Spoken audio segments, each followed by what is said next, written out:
They say nothing ever happens in small towns. But on April 11, 1994, in the quiet farming community of Pine Hollow, Missouri, something did. It was a little after noon.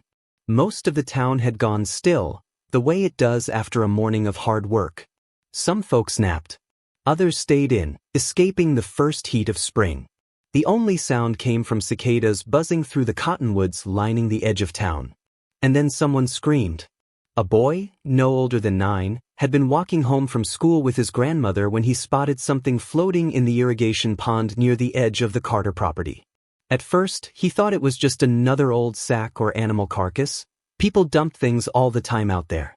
But when the current shifted and a hand broke the surface, limp and pale, everything changed. By the time Sheriff McNally arrived, half the town had already gathered. You could hear the whispers echo across the fields. Who is it? Could it be her? You don't think it's Melissa? Melissa Carter. That name had been a ghost in Pine Hollow for months. She was last seen in January, storming out of the weathered white farmhouse she shared with her husband, Daniel Carter, after a brutal shouting match. No one knew what exactly caused it, but folks remembered Daniel stepping out on her a few years earlier. Melissa had taken him back, but something in her changed after that. Some said she was never quite the same again. She didn't leave a note, didn't take a car, just walked out into the cold and never came back. By the time the coroner arrived, the body had already been fished out and laid beneath a worn brown tarp. It was in bad shape. The face was bloated beyond recognition. Skin like was, but the body was definitely female, small-framed, early 30s. That's when Melissa's mother, Lorraine Bishop, stepped forward, trembling but resolute. She leaned down, pulled the tarp back, and gasped. There, just below the left collarbone, was a dark mole. She didn't need to see the face. She'd bathed that girl when she was a baby. She knew every mark on her skin. "This is my daughter," Lorraine whispered. And just like that, the whispers became accusations. Daniel Carter was 28 at the time. A man of few words. Most knew him as a carpenter, good with his hands, bad with emotions. People said he kept to himself after Melissa vanished. He told the sheriff she'd done this before, had walked out after fights, and always came back after a few days. He thought this time would be no different. But this time was different. With a potential body and a marriage already steeped in tension, the sheriff had little choice. Daniel was brought in for questioning that same night. The first few hours went about how you'd expect. Basic questions. Alibi checks. A few scribbled notes. But somewhere around hour 6, the tone shifted. Daniel wasn't crying. He wasn't begging for answers. To the officers, he seemed cold, detached. In reality, he was just overwhelmed. By midnight, the lights were off in every house in Pine Hollow. Except one. The sheriff's office interrogation room stayed lit through the night. Outside, the town buzzed with speculation. Old arguments resurfaced. Melissa's mental health. Daniel's infidelity. Every fight they'd had in public became fuel for gossip. A neighbor recalled hearing shouting 2 nights before she disappeared. Someone else remembered Melissa crying at the pharmacy. It didn't matter that none of it proved anything. The town had made up its mind. They wanted someone to blame. And Daniel was easy to blame. No one could confirm where he was the day Melissa disappeared. He never reported her missing. And now, her body was found less than half a mile from their home. What else was there to say? He denied everything, of course. Told them she'd had episodes, long walks, silent days. Told them she'd always come back. He didn't think she was dead. But he wasn't prepared for what would come next. The press caught wind of it by the end of the week. Local woman found dead in farm pond. Husband under investigation. And just like that, Daniel Carter wasn't a grieving husband anymore. He was a suspect. A man with dirt under his nails and bruises on his marriage. A man with no alibi. The body was never positively identified through scientific means. It was 1994. No dental records. No forensic tools to speak of. Only a mole. And a broken mother's memory. That was enough. At least for them. Daniel didn't know then that he was about to be swallowed by something much darker than grief. He thought the worst was over. He thought this nightmare would end once they realized it wasn't her. But it wasn't a nightmare. It was just the beginning. Sometimes, the scariest part of a tragedy isn't what happens. It's what people believe happened. Daniel Carter was arrested on the same day they found the body in the pond. No evidence. No arrest warrant. Just a rumor spreading like wildfire through Pine Hollow and a name everyone already had in mind. He didn't argue. He didn't even resist. When the deputy told him they needed to ask a few questions, he nodded. Quiet. Confused. He thought maybe it was just procedure. Maybe they needed to rule things out. Maybe once he explained what happened, they'd understand. But they didn't want understanding. They wanted closure. And quickly. The Pine Hollow Sheriff's Department wasn't equipped for a case like this. It was a 3-room office with coffee-stained walls and old metal chairs. But now it was center stage for a murder investigation. Daniel was placed in a cold gray room with nothing but a table, 2 chairs, and a clock ticking so loud it drowned out thought. Hours passed. No one came in. No lawyer. No rights read. Just silence. Until the door opened. Detective Ron Jeffries walked in with a folder under his arm and a look on his face like he already knew the ending. He wasn't from town. Springfield PD had sent him in to help. That's what they said. He started with the basics. What happened the day Melissa left? Had they argued? Where did she go? Did he try to follow her? Did he hurt her? Daniel told the same story he'd been telling for months. They had a fight. Melissa walked out. It wasn't the first time. He thought she just needed air, like before. He waited. She didn't come back. The detective didn't push, at first. He just repeated the questions. Changed the order. Took notes. Let the silence grow longer. Then he started bringing up things that made no sense. He said Melissa's body had scratches on it. He said there were bruises. He said the medical examiner believed she'd fought back. None of it was true. But Daniel didn't know that. He started to doubt himself. Not because he'd done something wrong, but because they made him feel like he had. They told him Melissa's mother thought he was violent. That neighbors had heard screaming. That someone saw him drag something heavy from the house. None of it could be proven. But it didn't need to be. Not in that room. Daniel asked for a lawyer. Twice. No one responded. No one even acknowledged the request. Instead, they told him that innocent men don't ask for lawyers. Guilty ones do. The questioning continued into the night. They brought him lukewarm water. No food. No sleep. No rest. The lights were always on. The air was always cold. By the second day, Daniel's hands were shaking. He couldn't remember what time it was, how many hours had passed, or whether it was still even Tuesday. The questions came harder now. Less curiosity, more accusation. The detective didn't ask if he killed Melissa. He asked why. Why did you do it? Was it anger? Was it jealousy? Was it because she was going to leave you? The first time Daniel said, I didn't, the detective slammed the file shut. The second time, he stood up and told him, then we'll be here until you remember. It wasn't yelling that broke Daniel down. It was repetition. Constant pressure. Being told, again and again, that there was no way out unless he gave them what they wanted. By the 4th day, he couldn't sit straight. By the 5th, his eyes were bloodshot and unfocused. By the 6th, he'd stopped asking for a lawyer. On the 10th day, Daniel Carter confessed. He told them he killed Melissa during a fight. He made up details on the spot. That she had hit him first. That he pushed her. That she fell. That he panicked. That he dragged her body to the pond and dumped it there. He didn't believe a word of what he was saying. But after 10 days with no sleep, no lawyer, and no hope, he was willing to say anything to make it stop.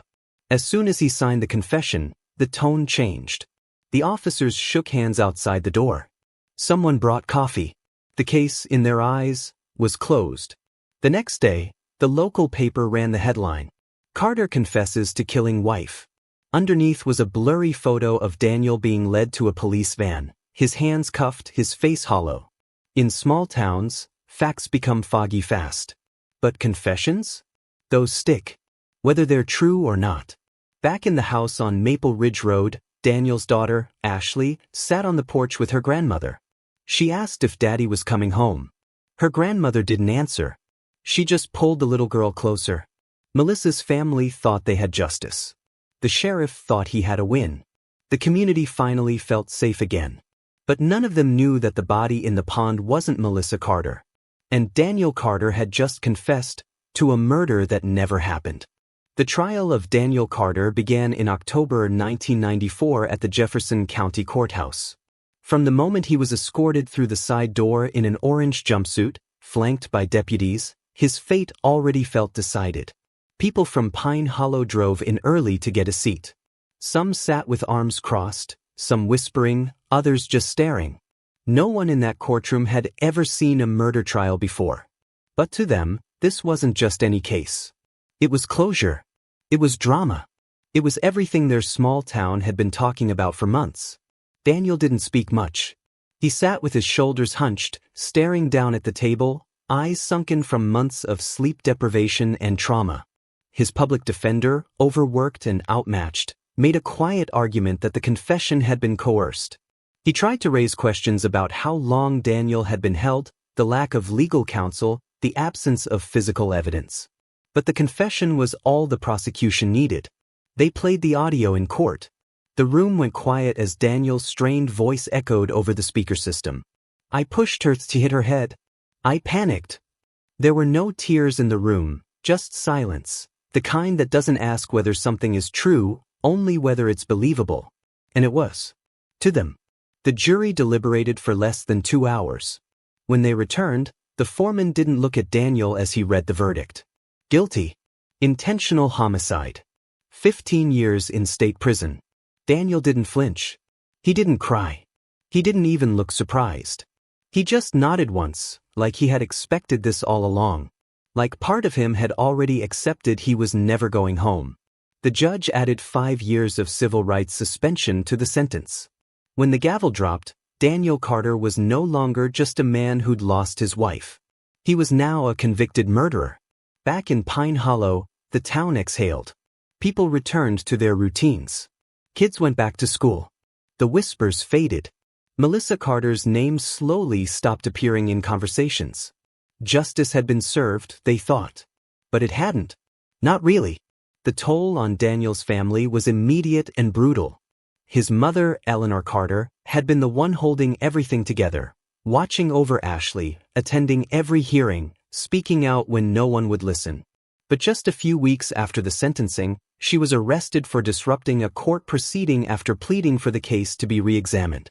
She was 65, in fragile health, and spent nearly 10 months in detention before being released on bail. By then it was too late. 3 months later, Eleanor died in her sleep. Her heart had given out. Or maybe it just couldn't take the weight anymore. Daniel wouldn't hear about her death until a month later. Prison mail was slow. When he opened the letter from his brother, he collapsed in his cell. He didn't eat for 3 days. Ashley Carter, Daniel's only daughter, was just 6 years old when he went to prison. Too young to understand the word murder, but old enough to feel what loss meant. She stopped speaking at school. She wouldn't answer when people asked about her father. By 7th grade, she dropped out. At 14, she left Pine Hollow altogether. She boarded a bus to Kansas City with a duffel bag and a job offer from a fast food chain. She didn't tell anyone. She didn't say goodbye. She just left. Because that's what happens when your last name becomes your sentence. Back inside the prison walls, Daniel was given a number, a uniform, and a job-cutting medal in the shop. He did what he was told. Kept his head down. Didn't make trouble. But trouble didn't need a reason to find him. His cellmates changed. His body weakened. Years passed. He developed high blood pressure. His eyesight deteriorated. He began suffering from chest pains, but medical care was minimal. He was just another number now. Another case closed. At night, he would lie on the thin mattress and whisper his daughter's name. Ashley. That was what kept him alive. Not hope. Not justice. Not revenge. Just the thought that one day he'd see her again. But even that felt farther away with each passing year. In 1997, 3 years into his sentence, Daniel filed a petition to reopen the case. His brother gathered over 200 signatures demanding a review. They cited the lack of forensic evidence, the missing autopsy, the absence of DNA, the rushed investigation. The response? The court rejected the appeal. No new evidence. No grounds for retrial. That was the end of it, legally speaking. Emotionally, it was just another wound. For the town of Pine Hollow, Melissa Carter became a memory. A sad story. A cautionary tale. Her name was only brought up when someone passed the old Carter house or remembered the story about the pond. No one asked who the woman in the water actually was. And no one seemed to care anymore. Because the case was closed. The files were sealed. And Daniel Carter was forgotten. But the truth has a strange way of coming back when no one expects it. Sometimes, it waits in silence. Sometimes, it rides a bus across state lines. Sometimes, it knocks on your door 11 years later with a familiar voice and a name you thought you'd buried. That moment was coming. But Daniel Carter didn't know it yet. Not as he sat in a prison cell, watching another winter roll in. Not as he folded letters he'd never send. Not as he counted the days he'd lost. He didn't know that the woman he'd been convicted of murdering was still alive. March 28, 2005. It was just another quiet morning in the small town of Mill Creek, Iowa. The kind of place with no traffic lights and only one diner that served breakfast all day. The farmhouses were spaced out, and life moved slow, the way folks preferred it. But at one dusty property on the outskirts of town, a woman stood motionless on a gravel path, staring at a familiar door. Her clothes were plain, worn at the sleeves. Her hair was tied back in a messy braid. Her hands shook slightly. The house belonged to a woman named May Turner, a retired schoolteacher in her 70s who had lived alone ever since her husband passed. She opened the door that morning expecting to find a neighbor or someone selling magazines. Instead, she found a ghost. Standing on her porch was a woman she hadn't seen in over a decade. A woman everyone had presumed was long dead. A woman whose name had been etched into the collective memory of another town far away. Melissa Carter. Alive. Breathing. May didn't recognize her at first. 11 years of hard living had left marks. Melissa's face was thinner, her voice raspier, her eyes more cautious. But when she spoke, the words came with the unmistakable lilt May remembered from back home in Missouri. "I think I'm from Pine Hollow," Melissa said softly. "I think I have a daughter there." May stepped back like she'd seen an apparition. But the way Melissa looked at her, with tears welling and hands folded nervously, there was no denying it. Something in her had broken free, as if the fog in her mind had finally lifted. Melissa had spent years in limbo. After she left that day in 1994, she remembered walking down the county road with nothing but a purse and a coat. Her memory after that was fragmented, bits and pieces, like shattered glass. A ride from a stranger. Sleeping in barns. Eating discarded food. Being shouted at to move along. For months, maybe longer, she drifted through towns and states. Until one day, on the side of a country road in Iowa, she collapsed near a field and was found by a farming couple, the Turners. They didn't ask questions. They just took her in, fed her, clothed her, and when she wouldn't speak, they assumed she was someone running from something. They weren't wrong. Melissa began a new life, albeit without a past. She helped around the farm, eventually married the Turners' youngest son, and had a child of her own, a baby boy named Caleb. For years, she lived in peace. Not quite happy, not quite whole, but safe. Until something changed. That March morning, she'd been sitting outside watching her son chase chickens through the yard when it hit her, a rush of memory like lightning. Faces. A little girl named Ashley. A porch swing. A man's voice calling her name. Daniel. Suddenly, the wall in her mind cracked. She remembered everything. The first thing she did was tell her husband. The Turners were stunned, but supportive. They offered to drive her all the way back to Missouri. She declined. She needed to go alone. 2 days later, she boarded a bus with nothing but a printed map and her trembling hands. She didn't sleep. She didn't eat. She just stared out the window, watching as the world passed by, unsure if what she was doing was real or if her mind was playing tricks again. But when she stepped off the Greyhound bus in Jefferson County and smelled the old wood and diesel fumes of her childhood town, she knew. This was home. She didn't go to her family first. She went to the police station, the same building where her husband had been dragged in 11 years earlier. She walked up to the front desk, looked the officer in the eye, and asked one question. "Where is Daniel Carter?" At first, they didn't understand. Then one of the older deputies stood up slowly, staring at her like he was seeing a ghost. "Melissa?" She nodded. Word spread fast. Within an hour, calls were flying across departments. The district attorney was notified. The courts. The prison. Old case files were pulled from dusty shelves. Reporters were alerted. Local officials were summoned. By the next morning, Daniel's name was on every desk in the courthouse. He had been in prison for over 11 years. And the woman he was convicted of murdering was standing in the lobby, alive. On March 29, 2005, a new investigative task force was assembled. Every detail of the case was reopened, every piece of evidence re-examined. The confession, the photos, the statements, all now viewed through an entirely different lens. By April 1st, Daniel Carter was released from Iron Valley Correctional Facility. The news of his release made national headlines, but no one from the media captured the moment he stepped through the gate. He didn't walk out with cheers or celebration. He walked out alone. Thinner. Older. Eyes darker. He was 39 years old. The last time he had been free, he was 28. When he saw Melissa again, they didn't speak at first.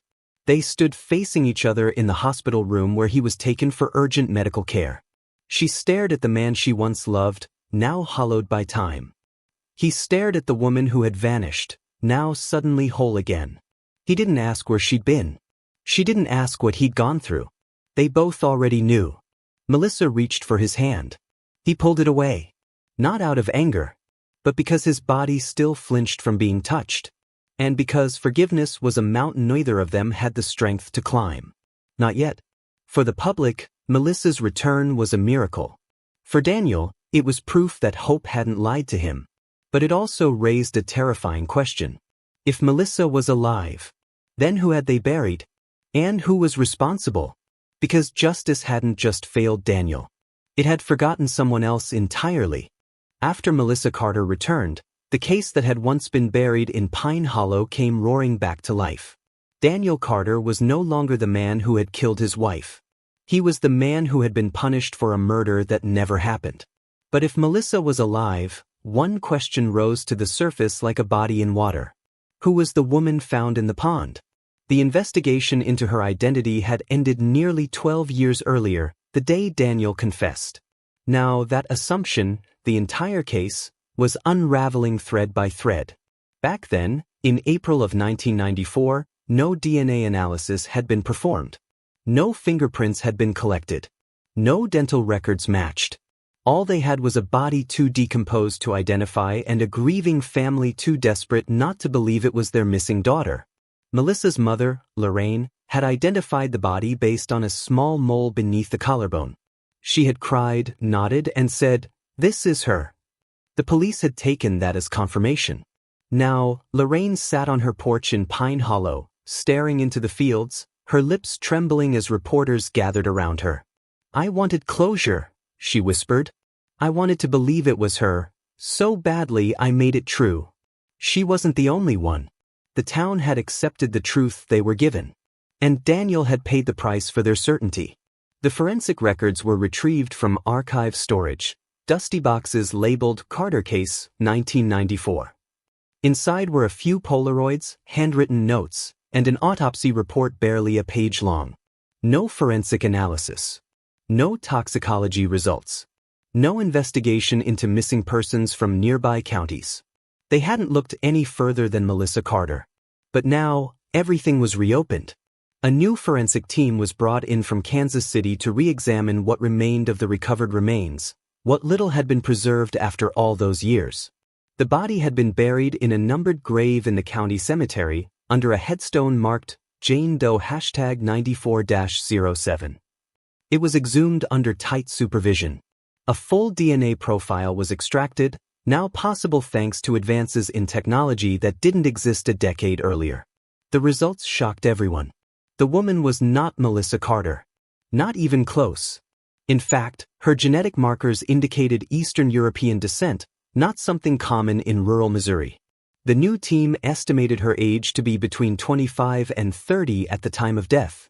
Cause of death was officially undetermined due to decomposition, but evidence of cranial trauma was noted on the skull, consistent with blunt force injury. She had been killed, and no one knew her name. The investigation expanded. Nearby counties were contacted. Cold cases from the early 1990s were cross-referenced. Missing persons from halfway across the country were reviewed. But nothing matched. She had no dental record on file. No tattoos. No scars that could be traced. She was a mystery. A woman without a name, without a family to claim her, without a story.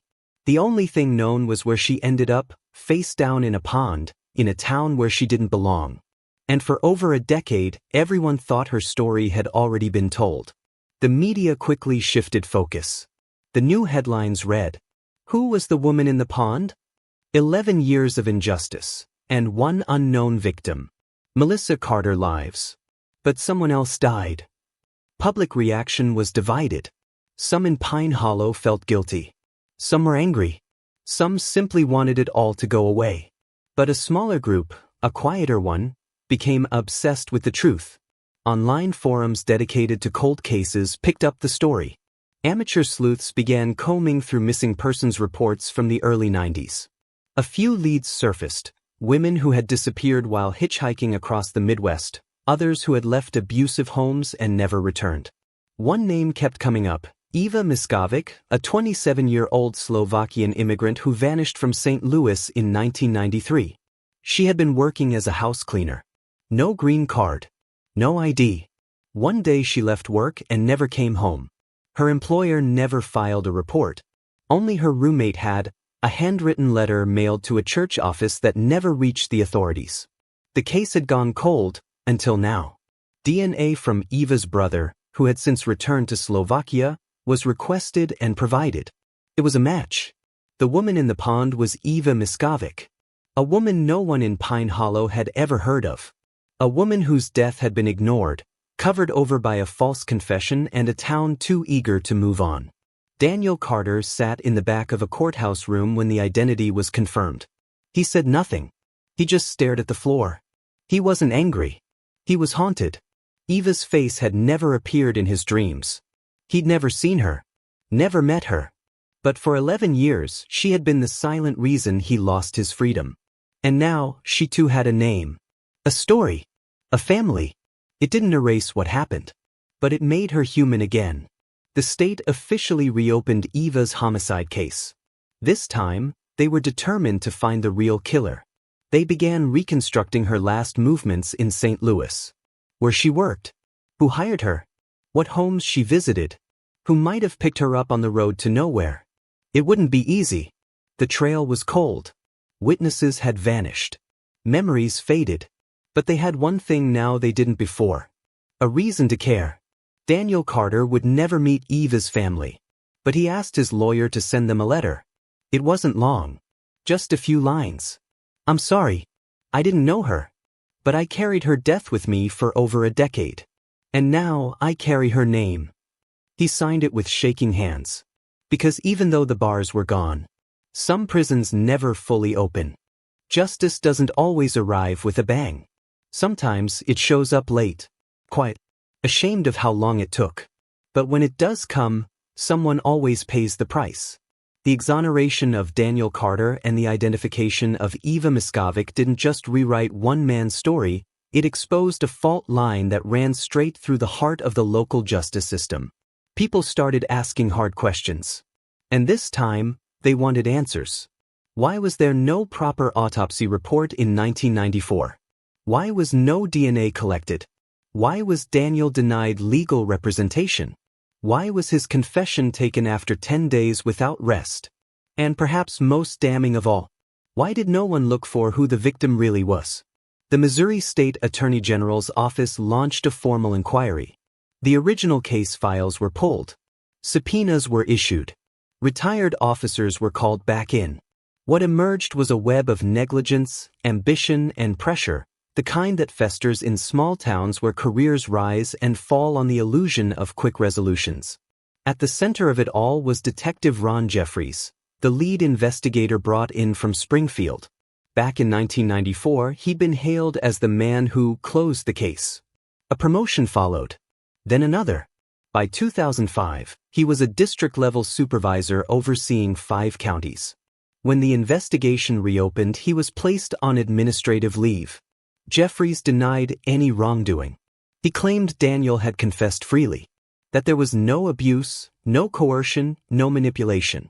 He insisted the town had demanded closure, and he gave it to them.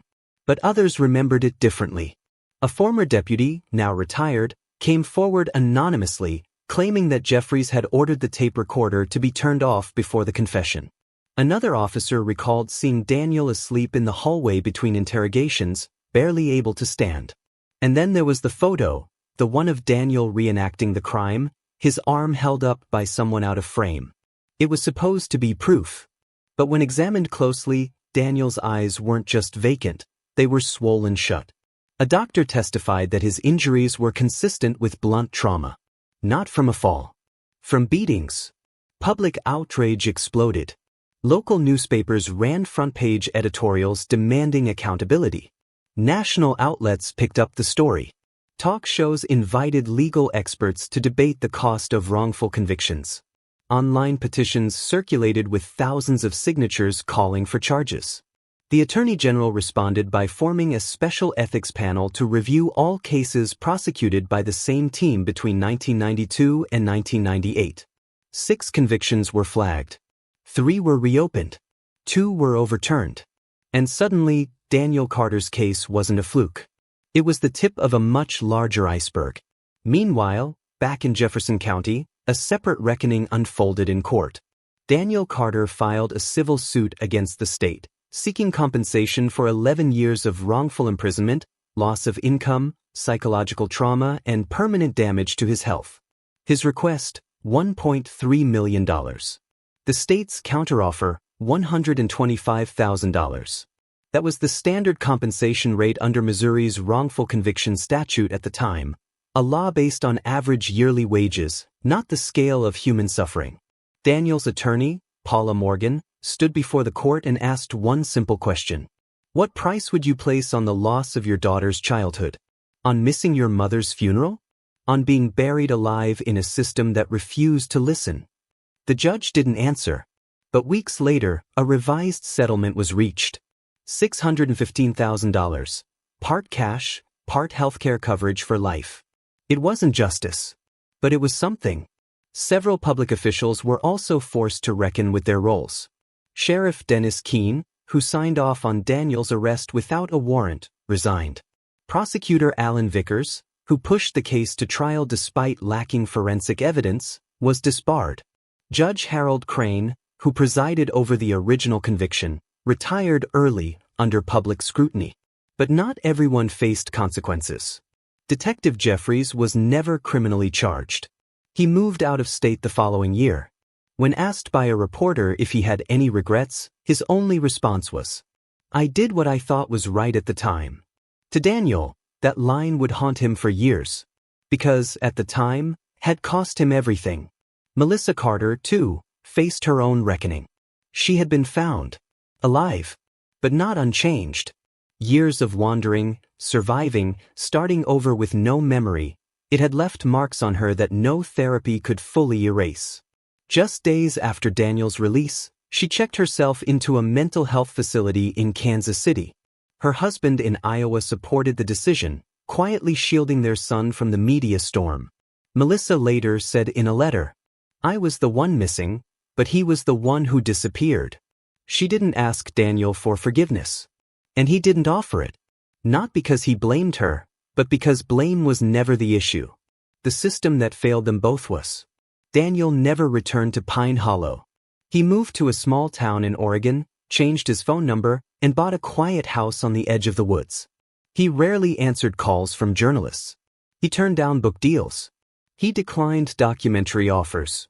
When asked why, he simply said, "My story already took 11 years. I don't need to give it any more." But one thing stayed with him, A photograph of Eva Miscavige, framed and placed quietly on a shelf above his desk. A reminder that while the world tried to erase both their names, he lived. She didn't. And someone out there still knew who killed her. Daniel Carter walked out of prison a free man. But freedom, as he would come to understand, doesn't always feel like salvation. Sometimes, it feels like landing in a world that moved on without you. The first few days were a blur. Press interviews, medical checkups, formal apologies that felt more like reading from a script than real remorse. But the crowds eventually left. The cameras disappeared. And Daniel was left alone in a small hospital room with a paper bag of donated clothes and a stack of unopened letters. He had imagined this moment 1,000 times behind bars. He just hadn't imagined how quiet it would be. He returned to the house where he grew up, or what was left of it. His daughter, Ashley, now 17, didn't live there anymore. His brother, Mark, had kept the place standing but barely. The porch sagged. The paint peeled. Inside, dust blanketed every corner like time had laid itself to rest. Daniel didn't unpack. He just sat on the edge of the bed and stared at the closet where Ashley's baby clothes used to be. She had been 6 the last time he saw her. Now she was nearly grown. And a stranger. Their first reunion wasn't what the movies promised.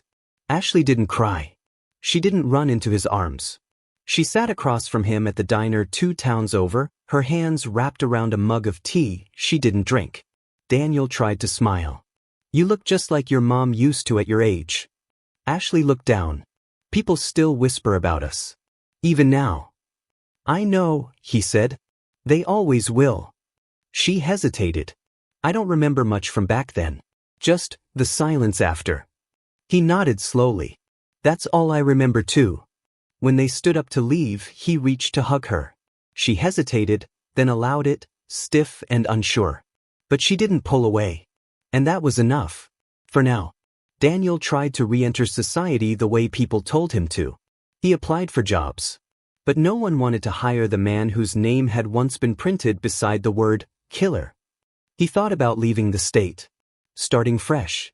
But every time he packed his bag, he'd find the photo of Eva Miscavige and stop. She couldn't leave. So he wouldn't either. The hardest part wasn't the public reaction. It was the small things. Grocery stores felt foreign. He couldn't figure out self-checkout machines. He didn't know how to use debit cards or pay bills online. One afternoon, he stood frozen in the middle of a Walmart aisle for over 20 minutes, unsure if he was supposed to scan his own items or wait. A child bumped into him. He panicked, bracing for the guard's voice, the cell door slamming shut, the barked orders. But none came. Just silence. The realization that he was out here, but still not free. He started seeing a therapist once a week. Court appointed. The man's office was too clean. Too quiet. Daniel spent the first 3 sessions sitting in the same chair without saying a word. The 4th session he asked one question.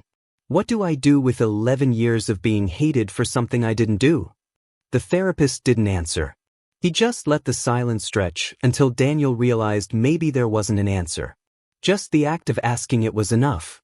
Melissa Carter never returned to live in Missouri. After her treatment in Kansas City, she went back to Iowa with her son and the Turner family. She sent Daniel a letter once. It was short. "I remember the day I left. You said something that I didn't understand then.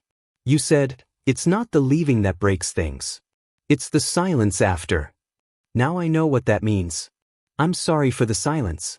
I hope one day it doesn't echo so loudly." Daniel never wrote back. Not because he was angry, but because some silences are best left unanswered.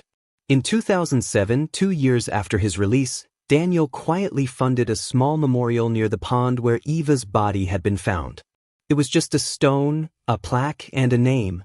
Eva Miscavige, 1966 to 1994. She was never forgotten. We just didn't know her yet. No ceremony. No press. Just a man standing alone in the wind, his hands in his pockets, and eyes locked on the still water. People sometimes asked Daniel what justice meant to him. He'd shrug. Say it wasn't a court ruling. Not money. Not revenge. Justice, to him, was being able to walk into a diner and not have someone whisper, being able to look his daughter in the eye without her flinching. Justice was silence, the kind that doesn't hurt. But even that wasn't something he expected to fully get. In time, he found work, helping at a construction yard 2 towns away where no one asked questions. He fixed up a small house with his brother, planted tomatoes in the backyard, and adopted a dog from the shelter. He named her Liberty. Some nights, he would sit on the porch and watch the sun go down behind the trees, the air thick with fireflies and stillness. He never said much. Didn't need to. Because for the first time in years, the silence didn't feel like a sentence. It felt like peace.